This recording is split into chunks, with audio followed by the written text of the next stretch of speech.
You're listening to The Money Hour with your host, Tina Mitchell, on Alternative Talk, AM 1150. Now, back to the show with local mortgage and finance expert, Tina Mitchell. Welcome back to the Money Hour with your host and mortgage expert, Tina Mitchell, right here at 1150 AM KKNW, the Saturday, January 7th show. I'm committed to providing you knowledge needed to be successful in every area of your finances. Knowledge is power, and that's what you'll receive from listening to my show. If you're hearing my show at a different time or day, you are listening to a rebroadcast. I'm here to help you and connect you with the guest by calling the show at 1-855-400-1150 or online at themoneyhour.com. And in studio right now, Mark Petticord, founder of Success Mentor, and he is a speaker, coach, and author. And Mark, thank you so much. First time in studio today. Very excited to have a conversation with you about how to take the work out of networking. Thank you, Tina, for having me. And a little bit about Mark. Mark is founder of Success Mentor Systems. For the last 20 years, he has worked extensively in the direct sales industry as a field rep, consultant, and inside of corporate. Having developed sales organizations in the tens of thousands along with 3 business development systems, Mark is an expert at sales, marketing, and team building. Mark is also an author with extensive background writing and producing corporate promotional videos. He is also well-versed in the diverse arena of new media and social media applications. He is certified by John Maxwell Leadership Team as a corporate trainer, speaker, and leadership coach. So again, Mark, excited to have a conversation here with you about networking. I'm in sales. I'm in the mortgage arena. And I know that networking is the most important. One of my professional core practices is getting connected. And that is about networking with people that can support your business on a high level. So it's so important, but not just for people in the workplace, but in our life and our personal lives, trying to get a job. And so I'm just excited about the conversation. So awkward. How do you overcome fear when you're in networking events? Because I think that's one of the most common things that people just feel awkward and they don't feel like they belong there. Absolutely. And this is one of my biggest problems through the years is I don't like small talk. I just kind of like to get to the point. I'm kind of a direct person. I am too.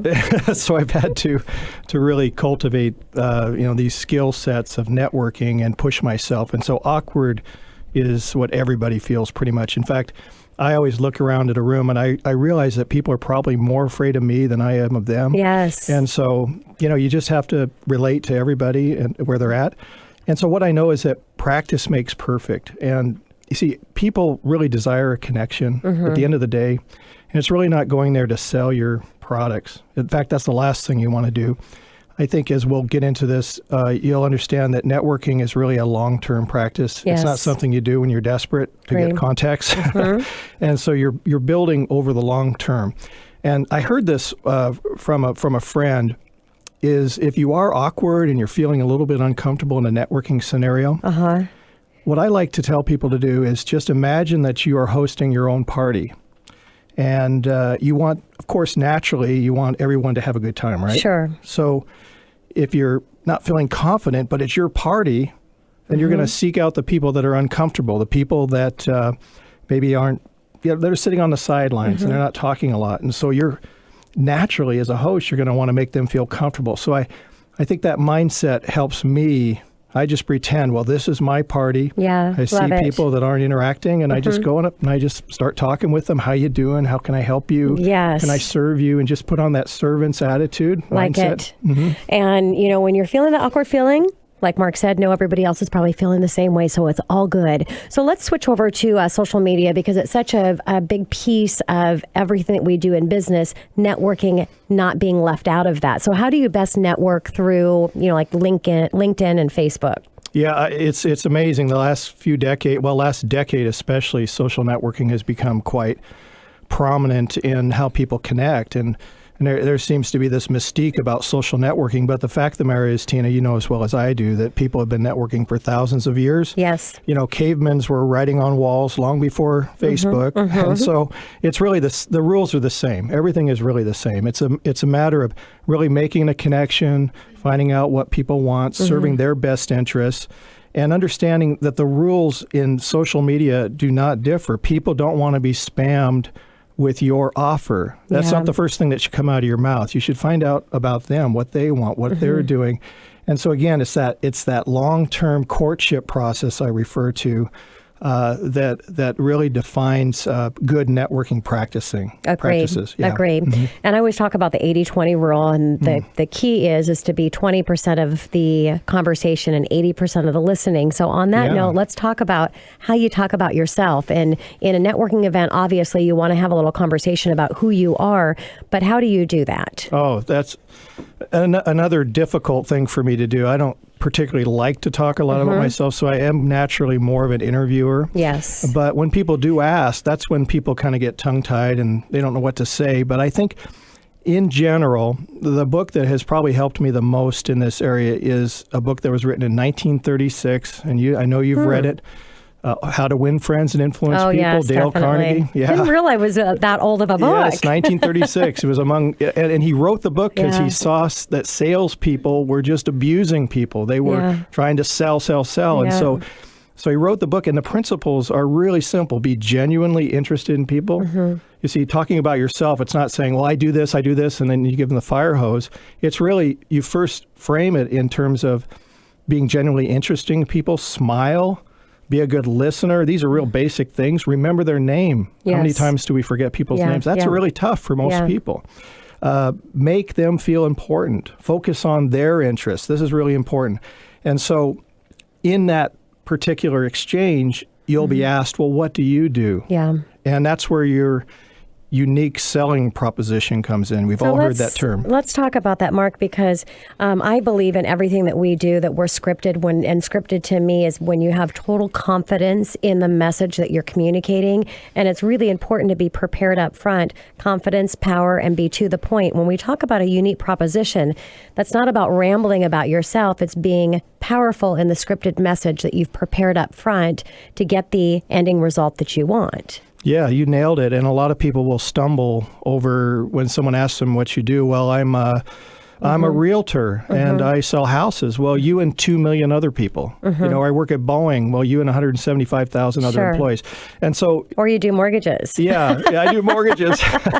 There's a few of us out there. Yeah, so there is a unique in the USP. But it is interesting, Tina. I found some history about USPs and where they came from. They were actually developed in the 40s by television advertisers. Okay. And the purpose was to get people to switch brands, to convince people to switch brands. So now... And it's marketing. It's got to be quick. Yes. Now, is that the purpose of USP? Today's market, no.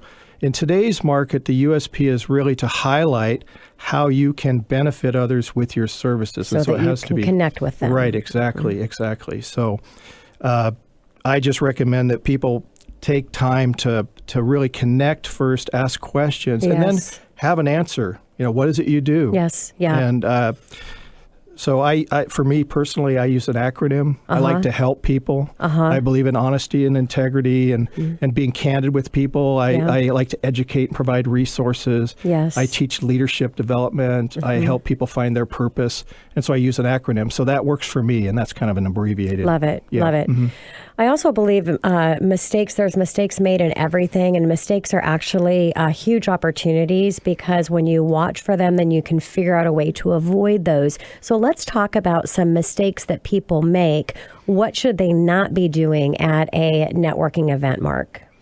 Well, I think don't go as a recruiter, a seller, or a convincer. I can tell you that right now. It's you're not a stalker. You're here at a networking event to provide and seek value that comes from an authentic connection. It's really important to be authentic. That's what people want in this day and age. They've always wanted that. It's just that the whole interruption marketing thing that's happened over the years has caused people to want to sell. Yeah. And now, because we're in more of a connected, more information age society, people can simply just mute you just like they can on the TV, and they can just turn you off. And so I think the main thing in the mistakes is just going to prospect and to try to find leads. And if you come to a networking event and you're selling and you're talking with people out of desperation, sure, they're going to read it will that. be reflected. Yeah, and I like that you use the word authentic because, again, you mentioned earlier when you go to a networking event, think of it as your own party. So think about this when you're connecting with people that you want to do business with, because that's why we're out there networking. Time is limited, so we do have a purpose for being there. But take that out of it and look up authenticity just like you would with your friends. Why are your friends your friends? And that's really what we're doing. We're going to connect with people and become friends with people we want to do business with. So I love that. So let's talk about the hidden long-term values of networking, because majority feel you go to a networking event and you're going to get magically the results that you want quickly. It doesn't happen. It's a courting process. So can you talk a little bit about that, Mark? Yeah, it's funny because I use the example of a courtship process for years. I've used that. That's funny. I'm reading your mind. Yeah.